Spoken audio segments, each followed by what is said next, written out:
प्रणाम। हम कल्पना ठाकुर झारखंड से। एक जितिया गीत सुनिए। ले आई हा पिया चुनरिया गे सजनी, ले आई हा पिया जोड़े सड़िया गे सजनी, करब जितिया बरतिया गे सजनी, करबो में जितिया बरतिया गे सजनी। अरे मड़ुआ के रोटी नूना सगवा गे सजनी, दाल चाउर के करन तैयारी गे सजनी, दाल चाउर के करन तैयारी गे सजनी। जितिया परब बड़ी भारी गे सजनी, जितिया परब बड़ी भारी गे सजनी, दाल चाउर के करन तैयारी गे सजनी, दाल चाउर के करन तैयारी गे सजनी। मड़ुआ के आटा गुड़ सानल गे सजनी, मड़ुआ के आटा घीवा सानल गे सजनी, नेकनी अमोठगन पकाइब गे सजनी, नेकनी अमोठगन पकाइब गे सजनी।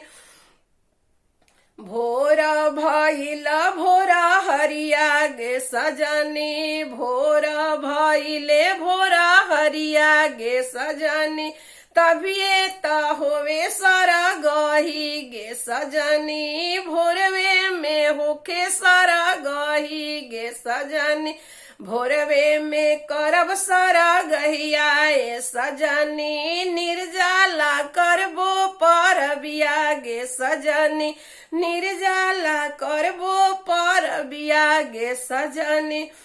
ओठ गाना ले गइल बिलारी गे सजनी, देहरी पर रोवे महातारी गे सजनी, देहरी पर रोवे महातारी गे सजनी। जितिया परब बड़ी भारी गे सजनी, दाल चाउर के करन तैयारी गे सजनी, दाल चाउर के करन तैयारी गे सजनी।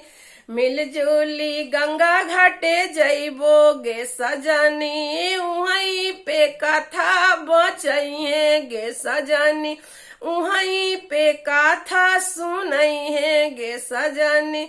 जितिया परब खरा जितिया गे सजनी, जितिया परब खरा जितिया गे सजनी, नेकनी अमोठगन बनइबो गे सजनी, नेकनी अमोठगन बनइबो गे सजनी।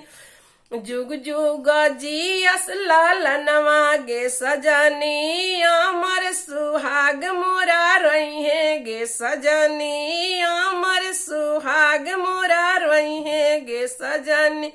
जितिया परब बड़ी भारी गे सजनी, दाल चाउर के करन तैयारी गे सजनी, दाल चाउर के करन तैयारी गे सजनी। प्रणाम।